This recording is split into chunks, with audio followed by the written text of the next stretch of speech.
If you are over the age of 65, a total cholesterol reading of 240 might actually be keeping you alive, while a reading of 160 could be putting your long-term health at risk. For decades, we have been told that lower is always better, but when it comes to the senior body, forcing these numbers down too aggressively often leads to frailty, memory loss, and a higher risk of fatal infections. The medical community is slowly waking up to the reality that a slightly higher cholesterol level in older adults often correlates with a longer lifespan, yet many patients are still being treated with protocols designed for 40-year-old men. I am Dr. Ben Harris, and today I want to help you understand why your body might be holding on to that cholesterol for a very good reason, and why focusing on the wrong number could be distracting you from the real risks involving your blood pressure and blood sugar. We often assume that health involves fixing one number at a time, but the body does not work in isolated compartments. The interaction between your cholesterol, your blood sugar, and the pressure in your arteries is a complex dance, and most people are trying to intervene in the wrong order. If you simply lower the cholesterol without addressing why it is there, you might be removing the very repair material your blood vessels are using to stay intact. I will show you the specific ratio that matters far more than your total cholesterol number. But first, we need to understand a critical paradox that changes everything we thought we knew about heart health in our later years. Arthur came to see me when he was 78 years old, and he was arguably one of the most disciplined patients I have ever met. For 30 years, Arthur had been told that his cholesterol was the enemy. His doctor had set a strict target to get his total cholesterol below 150, and through a combination of a very restrictive low-fat diet and heavy medication, Arthur had achieved that goal. On paper, his lab results looked perfect according to standard guidelines. However, in reality, Arthur was fading away. He reported constant fatigue, he had lost significant muscle mass in his legs, and he seemed to catch every cold or respiratory infection that went around his community. He told me that he felt fragile, as if his body had no reserve tank left to draw from. The mistake in Arthur's case was assuming that the rules for a middle-aged adult apply perfectly to someone approaching 80. This is what we call the reverse epidemiology paradox. In younger people, high cholesterol is often a risk factor for heart disease. However, numerous recent observational studies have highlighted a different trend in seniors. Those with the lowest cholesterol levels often have the highest mortality rates, while those with moderately high levels, even over 200, often live longer. This happens because cholesterol is not just a clogging agent. It is a fundamental building block for every cell membrane in your body. It is essential for the immune system to function correctly. As you age, your body naturally requires more repair work. Your cells turn over, your tissues need maintenance, and your immune system needs to be robust to fight off pneumonia and other infections. Cholesterol is capable of neutralizing toxins produced by bacteria. When Arthur forced his levels down to 150, he effectively stripped his body of its primary defense mechanism and its raw material for cellular repair. Once we adjusted Arthur's approach and allowed his total cholesterol to drift back up to around 210 by reintroducing healthy, natural fats into his diet, his energy returned. His muscle weakness improved, which is critical for blood pressure management. When your muscles are weak and you are frail, you are more likely to suffer from orthostatic hypotension. This is a condition where your blood pressure drops suddenly when you stand up, leading to dizziness and falls. By supporting his cholesterol levels, Arthur regained the physical strength needed to maintain steady blood pressure and reduce his fall risk. Research published in trusted medical journals has begun to document this protective effect in the elderly. It suggests that cholesterol may serve as a buffer against frailty. If you have been panicking because your number is 220, but you feel strong, active, and mentally sharp, it is worth having a deeper conversation with your care team. We must stop looking at a high number in a senior as an automatic error and start considering it as a potential sign of a robust, well-stocked body capable of repairing itself. Sarah, a 68-year-old retired teacher, came to the clinic confused and frustrated because she had done everything right according to the standard advice but was still seeing her health decline. Her total cholesterol was 180, which is considered excellent by most standards. Because of this safe number, she believed she had no risk of heart disease. However, she was carrying excess weight around her midsection. She often felt tired after meals, and her blood pressure was creeping up year after year. She was a ticking time bomb for a cardiovascular event, yet because her total cholesterol was low, nobody was looking at the real problem. Sarah's mistake was focusing on the total number rather than the composition of that number. Total cholesterol is a deeply flawed metric because it lumps everything together. What matters far more, especially for seniors monitoring their blood sugar, is the ratio of triglycerides to HDL. Sarah had low total cholesterol, but her triglycerides were very high, and her HDL, the so-called good cholesterol, was very low. This specific pattern, high triglycerides and low HDL, is the classic fingerprint of insulin resistance and blood sugar dysregulation. Triglycerides are essentially a storage form of fat. When you eat more energy than you burn, particularly in the form of refined carbohydrates and sugars, your liver converts that excess energy into triglycerides and sends them out into the bloodstream. If your triglycerides are high, it is a loud signal that your body is struggling to process sugar. Sarah was eating what she thought was a heart-healthy diet, specifically low-fat flavored yogurts, instant oatmeal packets, and plenty of fruit juice. These foods were low in cholesterol, but they were incredibly high in sugar and quickly absorbed carbohydrates. This spiked her blood glucose, which in turn spiked her insulin. High insulin levels tell the body to store fat and prevent the breakdown of triglycerides. Simultaneously, insulin resistance tends to lower HDL levels. When we look at blood pressure and blood sugar, this ratio is the most accurate predictor of risk. A high ratio indicates that the LDL particles in your blood are likely the small, dangerous kind that can penetrate the arterial wall. We will discuss particle size in a moment, but for Sarah, the fix wasn't a cholesterol pill. It was a blood sugar strategy. We focused on bringing her triglycerides down by cutting the hidden sugars and increasing her intake of healthy fats and fiber. We aimed to get her ratio closer to 1:1. As her blood sugar stabilized, her triglycerides dropped dramatically and her HDL naturally rose. Her total cholesterol actually went up slightly, but her risk profile dropped significantly because the quality of her cholesterol improved. If you are watching this, I want you to look at your own numbers if you have them. Comment your fasting sugar number and your age below. It is helpful to see the range of what is happening in our community. If your fasting sugar is consistently above 100, there is a strong chance your triglycerides are elevated as well, regardless of what your total cholesterol says. This connection is vital because high triglycerides also contribute to the hardening of the arteries, which directly raises blood pressure. When the blood is thick with triglycerides and sugar, it moves more sluggishly, and the heart has to pump harder. By ignoring the total number and fixing the triglyceride to HDL ratio through blood sugar management, Sarah was able to lower her blood pressure naturally. James was 71 when he decided to take his health into his own hands after reading a scary article about cholesterol. He loved his morning eggs, but he decided to banish them from his diet completely. He replaced his eggs and vegetable omelet with a large bowl of instant oats topped with bananas and brown sugar, followed by 2 slices of whole wheat toast with jam. He thought he was saving his heart by eliminating dietary cholesterol.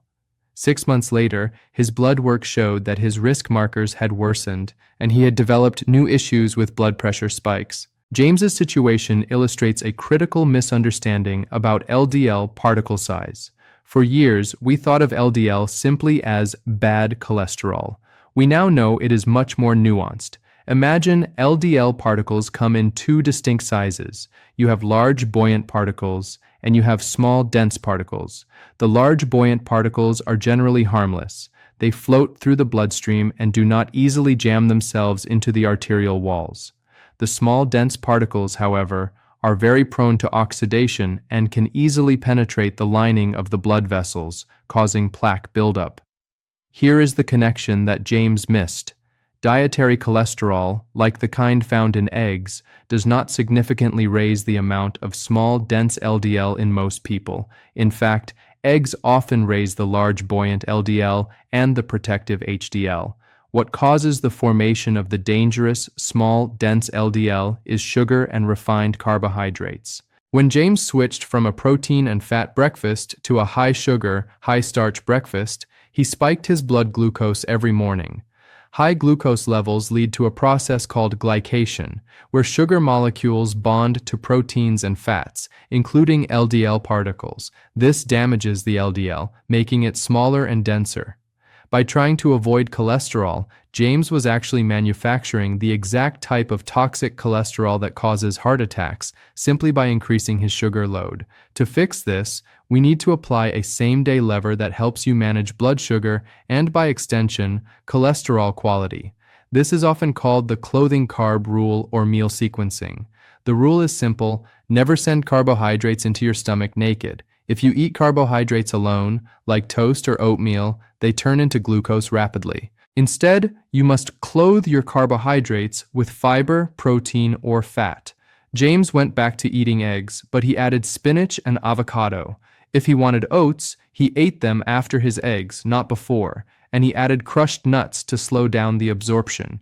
This simple change in order flattened his glucose curve. When your glucose remains stable, your liver produces fewer triglycerides, and your LDL particles remain larger and safer. This also protects the blood vessels from the physical damage of glucose spikes. Every time your blood sugar spikes, it causes inflammation in the endothelial lining of the arteries. This inflammation is the first step in the plaque process. By keeping blood sugar stable, you stop the damage before it starts, meaning your body has less reason to use cholesterol as a patch. If you are currently taking insulin or medication to lower your glucose, please be mindful when changing your carbohydrate intake.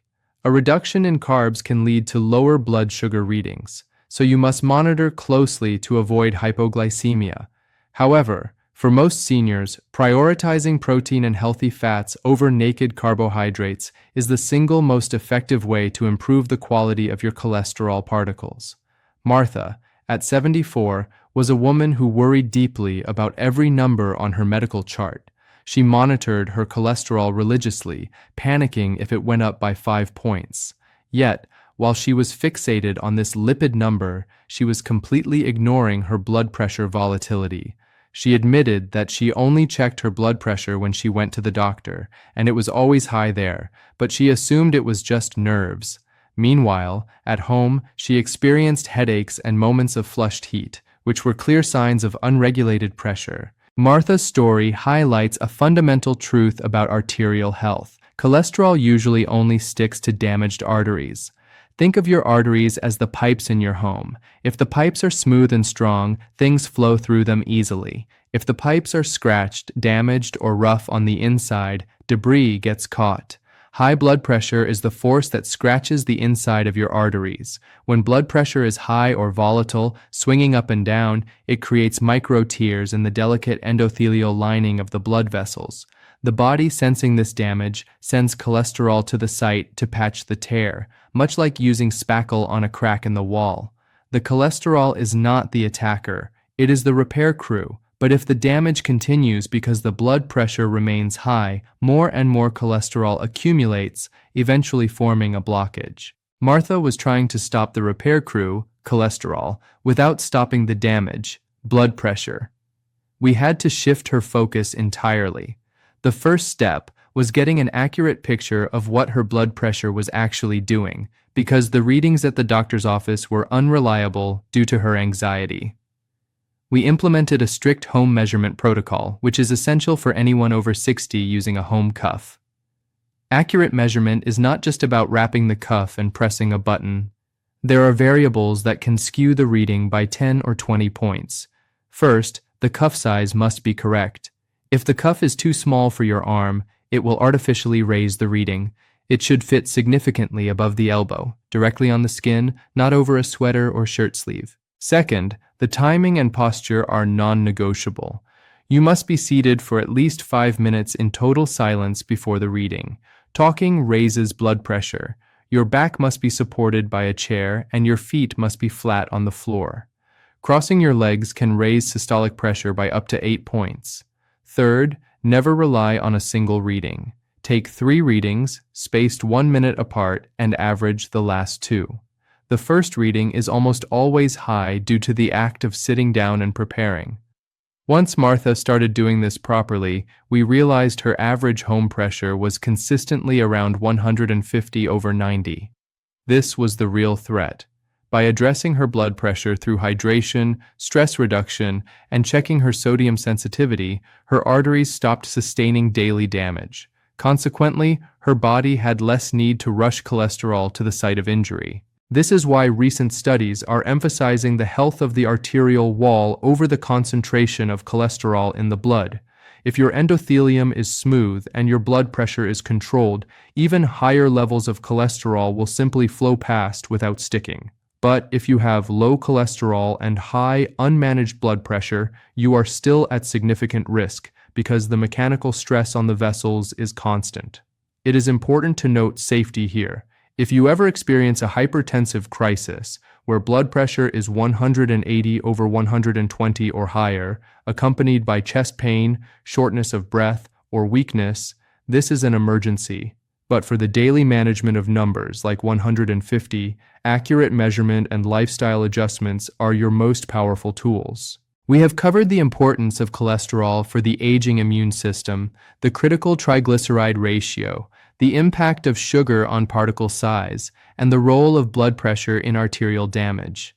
But there is another major component that dictates whether cholesterol becomes a problem or remains a helper: the brain's demand for fuel and the role of inflammation. Henry was 82 years old when his family brought him to the clinic, deeply concerned about his mind. For the past year, Henry had been experiencing terrifying lapses in memory. He would walk into a room and forget why he was there, which is common, but then he began forgetting the names of his grandchildren and how to drive to the grocery store he had visited for 40 years. His family feared it was the early onset of dementia. When looking at his medical history, I noticed that 2 years prior, his cardiologist had aggressively lowered his cholesterol medication dose to push his total levels well below 130. Henry's story brings us to a critical function of cholesterol that is often ignored in heart health discussions: the brain's desperate demand for fuel. The brain is the fattiest organ in the body. It is roughly 60% fat by weight, and it contains 25% of the entire body's cholesterol supply. This is a staggering amount when you consider the brain only makes up about 2% of your body weight.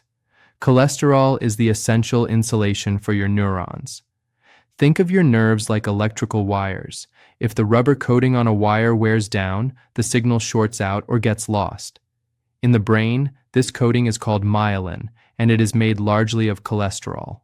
Furthermore, the synapses, the tiny gaps where brain cells communicate with each other to form memories and thoughts, require high concentrations of cholesterol to function. When Henry's cholesterol was forced down too low, his brain effectively began to starve. It lacked the raw materials to maintain those connections. Recent studies on the elderly population have shown a concerning correlation. Seniors with the lowest cholesterol levels often have the highest risk of cognitive decline and Parkinson's disease. In an effort to save his heart vessels from a theoretical risk, the treatment was starving his brain of its structural integrity. This cognitive decline also creates a vicious cycle with blood pressure. When a person becomes confused or frustrated by their memory loss, their anxiety spikes. We know that acute stress releases cortisol and adrenaline, which tighten the blood vessels and drive up blood pressure. Henry's confusion was causing his blood pressure to swing wildly throughout the day, adding more stress to his system. We worked with his team to slowly reduce his cholesterol medication, allowing his natural levels to rise back to a range of 190 to 200. We also introduced high-quality dietary fats to support his brain. We focused on avocados, extra virgin olive oil, and walnuts. These are foods rich in the lipids the brain craves. Within 6 months, the fog that Henry described began to lift. He wasn't back to his 40-year-old memory, but he knew his grandchildren's names again, and his anxiety dropped. Because he was calmer, his blood pressure stabilized. This is a reminder that for seniors, cognitive health is a survival metric. If you lower cholesterol to the point where the brain suffers, the quality of life plummets and the stress on the body increases. Here is another simple habit. If you are noticing senior moments or brain fog, look at your fat intake. Are you eating low-fat everything? Try adding a tablespoon of high-quality olive oil to your lunch or dinner. It is fuel for the brain, and it helps you feel satiated, which prevents the snacking that spikes blood sugar. Elena, a 66-year-old retired nurse, came to me with a folder full of lab results and a look of defeat. Her cholesterol was high, around 250, and she had been trying to lower it with diet for years with zero success. She was also dealing with chronic joint pain, poor sleep, and high stress levels due to caring for her ailing husband. She felt like her body was failing her. She asked me, "Why does my body keep making so much cholesterol when I don't eat any?" Elena's situation illustrates the concept that inflammation is the fire and cholesterol is the firefighter. Most people think high cholesterol is the result of eating too many eggs or fatty steaks. However, the liver produces 80% of the cholesterol in your blood. Only about 20% comes from food. The liver ramps up production when it receives a distress signal from the body. That distress signal is inflammation. Inflammation creates damage in the tissues and cell membranes. Since cholesterol is the primary repair molecule for cells, your body produces more of it when systemic damage is high. Elena's chronic stress, her lack of sleep, and her joint pain indicated a body on fire. Her liver was pumping out cholesterol in a desperate attempt to patch up the cellular damage caused by this inflammation. We tested her C-reactive protein, CRP levels, which is a marker for systemic inflammation. It was very high. Treating Elena by simply forcing her cholesterol down would be like firing the firefighters while the house is still burning. The cholesterol wasn't the cause of the problem, it was the reaction to it. To help Elena, we had to lower the inflammation. This is where the connection to blood pressure becomes absolutely vital. Chronic stress and pain keep the sympathetic nervous system, the fight or flight mode, permanently switched on. This keeps blood vessels constricted and blood pressure high. One of the most effective immediate levers we used for Elena was a specific breathing technique to lower her cortisol levels. We call it the 4-7-8 method. You can do this at home right now, and it is safe for almost everyone. You inhale quietly through your nose for a count of 4. You hold that breath for a count of 7. Then, you exhale completely through your mouth, making a whooshing sound for a count of 8. By slowing the exhale, you force your body to switch from the sympathetic, stressed state to the parasympathetic, relaxed state. We had Elena do this 4 times a day, especially before meals and before checking her blood pressure. This simple act lowered her stress hormones. As her stress dropped, her inflammation cooled down. Over the next year, her cholesterol levels naturally drifted down, not because we attacked the cholesterol, but because her body no longer needed to produce so much of it for repair. If you are dealing with stubborn high cholesterol and high blood pressure, ask yourself, is my body inflamed? Do I have aching joints, bleeding gums, or chronic stress? Addressing these sources of inflammation is often more effective than starvation diets. If you are finding this information helpful, please take a moment to subscribe. It helps us reach more people who need to hear the truth about senior health. Robert was a 70-year-old gentleman who had always been active. He enjoyed daily walks in the park, which were his primary method for controlling his blood sugar and keeping his blood pressure in check. However, after a routine checkup showed his cholesterol was 230, he was put on a high-dose statin. Within 3 months, Robert developed severe muscle aches in his thighs and calves. He felt weak, as if his legs were made of lead. Because of the pain, he stopped walking. Robert's story highlights the energy crisis that can occur with aggressive cholesterol management. The pathway that the body uses to produce cholesterol is the exact same pathway it uses to produce a vital molecule called coenzyme Q10 or CoQ10. CoQ10 is essentially the spark plug for your cells. It is responsible for generating energy within the mitochondria, the power plants of your cells. The heart, being the muscle that works the hardest, has the highest demand for CoQ10. When you block the production of cholesterol, you invariably deplete the body's stores of CoQ10. For a senior like Robert, this depletion can be catastrophic. The muscle weakness he felt was real, but the ripple effect was worse. Because he stopped walking, his large muscle groups were no longer soaking up glucose from his bloodstream. His blood sugar began to rise. When blood sugar rises, the blood becomes stickier, and the heart has to pump harder to move it. Simultaneously, the heart muscle itself, deprived of CoQ10, became less efficient. To maintain flow, the cardiovascular system had to increase pressure. So, in an attempt to fix one number, cholesterol, the treatment caused his blood sugar and blood pressure to spike because it robbed him of the energy to move. We need to respect the body's need for energy.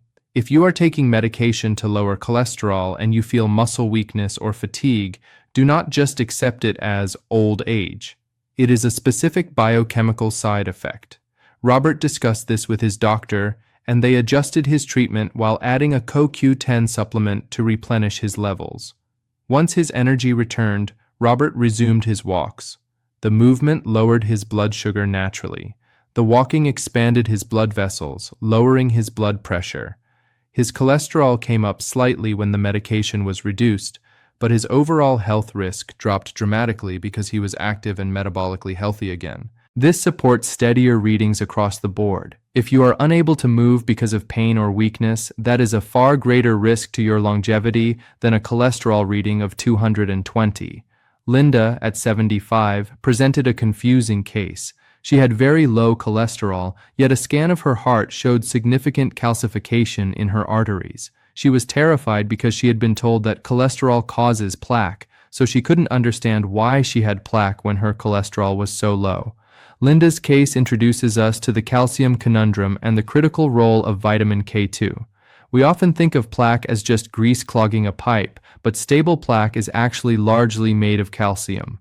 The problem in aging is not necessarily having too much calcium, but having calcium in the wrong place. We want calcium in our bones and teeth, keeping them strong.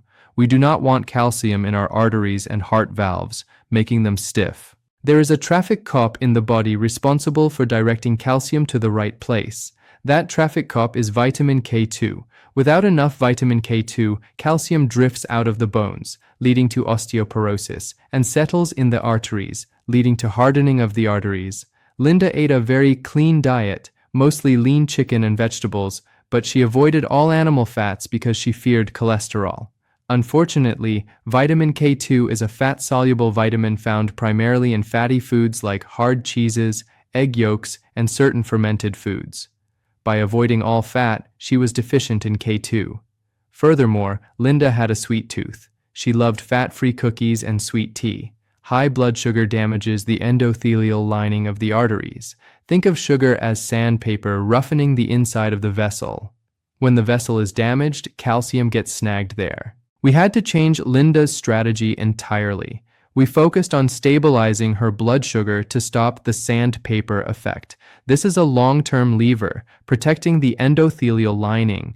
We reduced her sugar intake and increased her fiber. Simultaneously, we introduced foods rich in vitamin K2.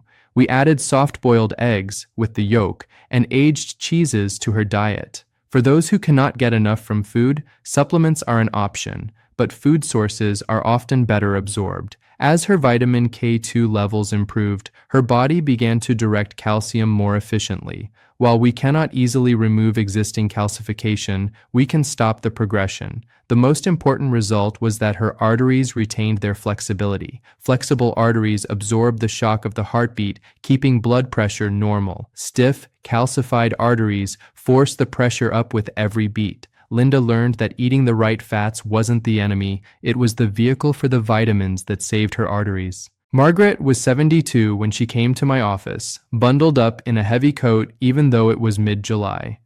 She sat down, shivering slightly, and placed her lab results on the desk with a trembling hand.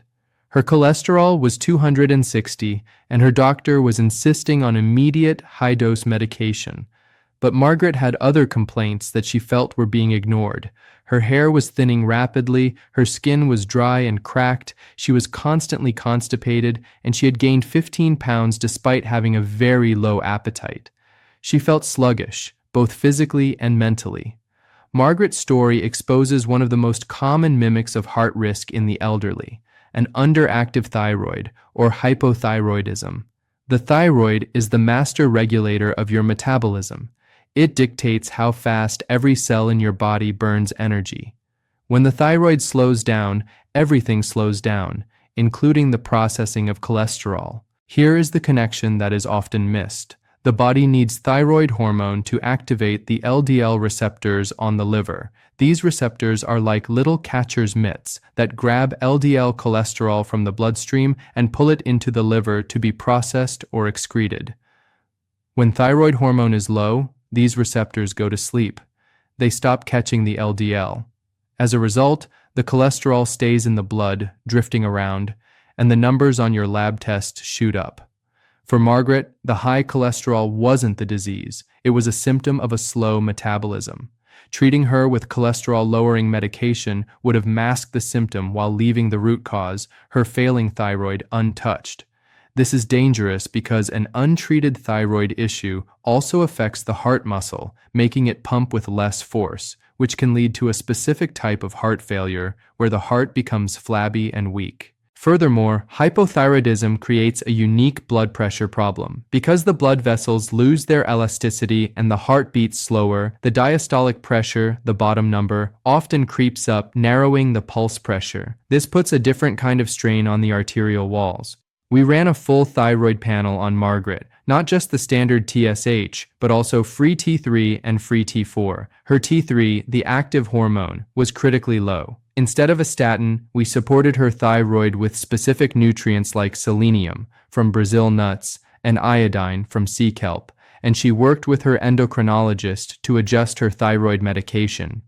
Within 4 months, Margaret's energy returned. She stopped wearing her winter coat in the summer, and without a single cholesterol pill, her total cholesterol dropped from 260 to 210. The liver receptors woke up and cleared the excess naturally. If you are a senior with high cholesterol, ask yourself, are my hands and feet always cold? Are my eyebrows thinning on the outer third? Do I have brain fog? If so, demand a full thyroid panel before you accept a diagnosis of high cholesterol.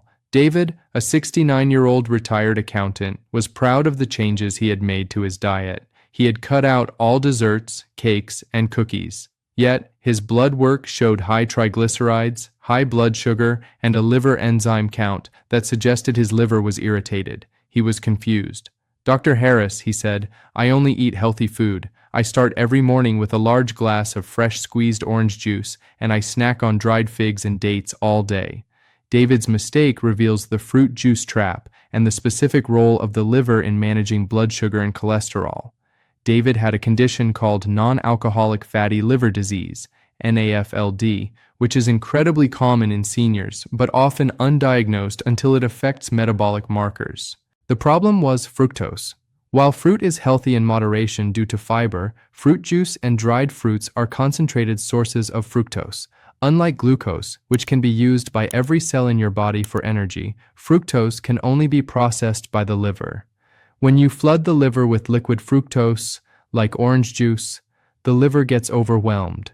It cannot burn it all for energy, so it immediately converts the excess fructose into uric acid and fat. This liver fat is the engine of insulin resistance. When the liver becomes fatty, it stops listening to insulin. This causes your blood sugar to stay high after meals. In response, the pancreas pumps out more insulin. High insulin locks the door on fat burning and forces the liver to pump out more VLDL, very low-density lipoprotein, which eventually becomes the small, dangerous LDL we discussed earlier. For David, his healthy habit was essentially candying his liver. The uric acid produced from the fructose was also driving up his blood pressure by inhibiting nitric oxide, the gas that relaxes blood vessels. We implemented a simple rule for David: don't drink your fruit. We swapped the morning juice for whole eggs and spinach. We swapped the dried dates, which are sugar bombs, for a handful of almonds or walnuts. We also focused on bitter foods, like arugula and dandelion tea, which help support liver flow. The results were striking. In 3 months, his liver enzymes normalized. His fasting blood sugar dropped by 20 points. And importantly, his triglycerides, the fat in his blood, plummeted. His total cholesterol shifted, but more importantly, his metabolic health improved, removing the root cause of his arterial stiffness. For anyone over 65, protecting the liver is protecting the heart. If you have a potbelly or visceral fat, assume your liver needs support. Reducing concentrated fructose is the single fastest way to unload the liver and lower blood pressure simultaneously. Eleanor was 77 and had spent the last 5 years largely indoors. She was afraid of falling, so she rarely went out for walks, and when she did, she wore long sleeves and a wide-brimmed hat. She came to the clinic because of generalized bone pain and weak bones, osteopenia. Incidentally, her cholesterol was 245. She asked me if the cholesterol was clogging the blood flow to her bones.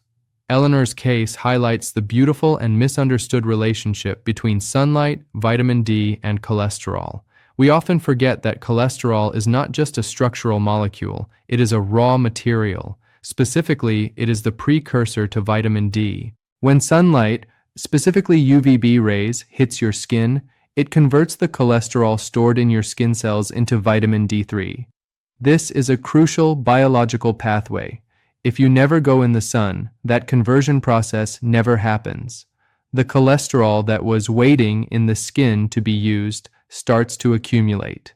Some theories suggest that the body may actually raise cholesterol levels in the winter or in people who avoid the sun, specifically to ensure there is enough substrate available in case sunlight exposure occurs. It is an adaptive mechanism. By avoiding the sun, Eleanor was creating a backlog of cholesterol. But the problem went deeper. Vitamin D is essential for regulating blood pressure.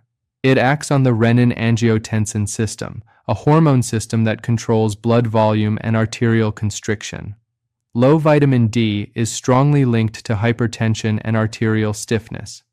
Furthermore, without vitamin D, Eleanor could not absorb calcium efficiently, leading to her weak bones. We didn't treat Eleanor's cholesterol directly. Instead, we treated her deficiency. We started her on a vitamin D3 supplement paired with K2 as we discussed previously, and encouraged her to sit on her porch for 15 minutes in the morning with her arms exposed. This sun exposure does something else for blood pressure. It increases the production of nitric oxide in the skin, which then enters the bloodstream and dilates the arteries. This is a same-day lever. Sun exposure can lower blood pressure by several points within an hour. As Eleanor's vitamin D levels rose, her bone pain diminished, her blood pressure softened, and interestingly, her cholesterol stabilized. Her body was finally using the raw material it had been hoarding. If you are a senior living in a northern climate, or you rarely go outside, do not panic about slightly elevated cholesterol. Check your vitamin D levels first. Your body might just be waiting for the sun. Samuel, age 68, was dealing with a stubborn issue that many seniors find embarrassing to discuss: chronic constipation. He only had a bowel movement once every 3 or 4 days. At the same time, his cholesterol remained stubbornly high despite a strict diet, and he felt a constant pressure in his abdomen that seemed to make his blood pressure spike after meals. Samuel's situation illustrates the bile recycling system and the importance of elimination. Your liver gets rid of excess cholesterol by dumping it into bile. This bile is then secreted into your intestines to help you digest fats. Ideally, the bile attaches to fiber in your food and is carried out of the body in your stool. This is the body's primary exit strategy for cholesterol. However, if you are constipated or if you do not eat enough soluble fiber, that bile sits in the intestine too long. The body is very efficient at recycling. It reabsorbs the bile and the cholesterol within it back into the bloodstream. This is called enterohepatic circulation. In Samuel's case, because he wasn't eliminating waste regularly, his body was recycling the same toxic old cholesterol over and over again. This creates a double burden. Not only does cholesterol stay high, but the physical stress of constipation, straining, and abdominal pressure causes temporary but dangerous spikes in blood pressure, the Valsalva maneuver effect. The solution for Samuel was not a pill, but a specific type of fiber. We introduced psyllium husk and ground flaxseed into his routine. These are soluble fibers that turn into a gel in the gut. This gel acts like a sponge, soaking up the bile and trapping it so it cannot be reabsorbed. It carries the cholesterol out of the body physically. We also ensured he was drinking enough water, which we will touch on next, to keep things moving. Once Samuel became regular, having a bowel movement daily, his total cholesterol dropped by 30 points in 2 months. His post-meal pressure vanished, and his blood pressure readings became much more consistent. This is a critical, actionable step. If your plumbing is backed up, your cholesterol has nowhere to go. You must open the exit doors before you worry about what is coming in. Patricia, 71, was a woman who didn't like the taste of water. She drank coffee in the morning, tea in the afternoon, and maybe a small glass of water with her dinner pills. She suffered from frequent dizzy spells, yet her blood pressure was paradoxically high, 160/90. Her blood work showed high hematocrit, thick blood, and elevated cholesterol. Patricia's story brings us to the hydration viscosity factor. Blood is roughly 50% water. When you are chronically dehydrated, your blood volume drops, but the blood gets thicker, more viscous. It becomes like syrup rather than water. To pump this thick sludge through the vast network of capillaries, the heart must generate much more pressure. This creates hypertension solely due to fluid dynamics. Furthermore, when there is less water in the blood, the concentration of everything else, sodium, glucose, and cholesterol, appears artificially higher. It is simple concentration. The same amount of particles in less liquid equals a higher score. Dehydration triggers a survival hormone called vasopressin. Vasopressin constricts the blood vessels to maintain pressure, and it tells the liver to produce more cholesterol to seal off cell membranes and prevent further water loss. Cholesterol helps make cell walls waterproof. For Patricia, we implemented a hydration prescription. We didn't force her to drink plain water if she hated it. We used herbal teas. Hibiscus tea is excellent for blood pressure, and water infused with cucumber or lemon. We aimed for 60 ounces a day. Within a week, her dizzy spells stopped. Her blood pressure dropped by 15 points simply because her blood was thinner and easier to pump. Her next lab test showed lower cholesterol, not because the cholesterol had vanished, but because her blood volume was restored to normal. Here is a safety note for those with heart failure or kidney issues. Always check with your doctor before significantly increasing fluid intake, as your body may struggle to handle the volume. But for the average senior, thick blood is a silent driver of both high pressure and high cholesterol readings. Walter, 76, complained of tightness everywhere. His legs cramped at night, his neck was stiff, he had frequent heart palpitations, skipped beats, and his arteries were showing signs of stiffness on his scans. His blood pressure was resistant to medication, hovering around 155/95. Walter was suffering from a deficiency in the relaxation mineral, magnesium. Magnesium is the biological opposite of calcium. Calcium contracts muscles and excites nerves. Magnesium relaxes muscles and calms nerves. This applies to the smooth muscles wrapped around your arteries. When you are deficient in magnesium, which is incredibly common in seniors due to poor soil quality and medication depletion, your blood vessels cannot fully relax. They remain in a state of semi-constriction. This narrow pipe forces blood pressure up. Furthermore, magnesium is required for the enzyme, HMG-CoA reductase, that regulates cholesterol production. Low magnesium can lead to dysregulated cholesterol synthesis. It is also crucial for insulin sensitivity. Without it, sugar stays in the blood, causing the glycation we discussed in Part 1. We started Walter on a specific form of magnesium, magnesium taurate. Taurine is an amino acid that supports heart health, and when bound to magnesium, it is excellent for blood pressure. We also had him use magnesium oil spray on his legs for the cramping. The change was physical and immediate. His leg cramps stopped within 3 days. Over a month, his resting blood pressure dropped as his arteries finally relaxed. His heart palpitations, often a sign of electrolyte imbalance, disappeared. If you feel tight, anxious, or have cramps, you are likely low in magnesium.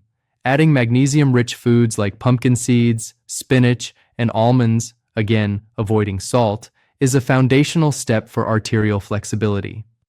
George was 74 when he came to see me, and he was a heavy snorer. His wife slept in the other room because of the noise. George claimed he could sleep through a thunderstorm, but he woke up every morning feeling exhausted, with a headache and a dry mouth.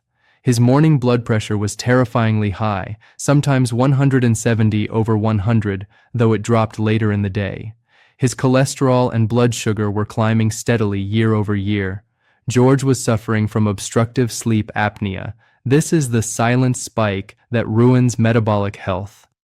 Every time George stopped breathing in the night, which was happening 30 times an hour, his oxygen levels plummeted. This hypoxia, low oxygen, triggers a massive panic signal in the brain. The brain floods the system with adrenaline to wake the body up just enough to breathe. This adrenaline spike clamps down on the blood vessels, causing massive nightly hypertension. But the damage goes further. The intermittent lack of oxygen creates massive oxidative stress. It damages the lining of the blood vessels every single night. As we learned, when vessels are damaged, the liver sends cholesterol to repair them. George's high cholesterol was a direct response to the nightly trauma his arteries were enduring. Furthermore, this stress response raises cortisol, which dumps sugar into the blood for energy to fight the invisible threat. So George was sleeping, but his body was running a marathon of stress. We arranged for a home sleep study, and George was fitted with a CPAP machine. He hated it for the first 3 nights, but on the 4th morning, he woke up without a headache. His morning blood pressure dropped by 20 points in 1 week. Over 6 months, his inflammation markers went down, and his cholesterol stabilized because the nightly damage had stopped. If you snore, or if you wake up gasping, or if your blood pressure is highest in the morning, please get tested for sleep apnea. It is not just about sleep, it is about saving your heart from thousands of nightly injuries. Conclusion: we have journeyed through 15 different aspects of your health, from the food on your plate to the quality of your sleep, from the thyroid in your neck to the bacteria in your gut. If there is one truth I want you to walk away with, it is this: your body makes no mistakes. When your cholesterol goes up after age 65, your body is not trying to kill you. It might be trying to fight an infection, repair a damaged blood vessel, support a starving brain, or neutralize toxins. It might be compensating for low thyroid function or a lack of sunlight. The tragedy of modern senior care is that we treat the number, not the patient. We attack the cholesterol, the firefighter, while ignoring the inflammation, the fire. We lower the pressure with pills but forget to hydrate the blood. We fear the fat in our food but ignore the sugar that turns our liver into a storage unit. You have the power to change this dynamic. You now know that accurate blood pressure measurement requires patience and technique. You know that meal order, veggies and protein first, can spare your arteries from sugar spikes. You know that simple levers like hydration, breathing exercises, and getting outside can do more for your long-term survival than worrying about a total cholesterol reading of 240. Do not be afraid of your body. Listen to it. If a food makes you feel sluggish, stop eating it. If a medication makes you feel frail, talk to your doctor. You are built to survive, and with the right tools, you can thrive well into your 80s and 90s. I'm Dr. Ben Harris. Thank you for giving me your time and your trust. If you found this guide helpful, please share it with a friend or family member who needs to hear the truth. Together, we can change the way we age. I'll see you in the next video.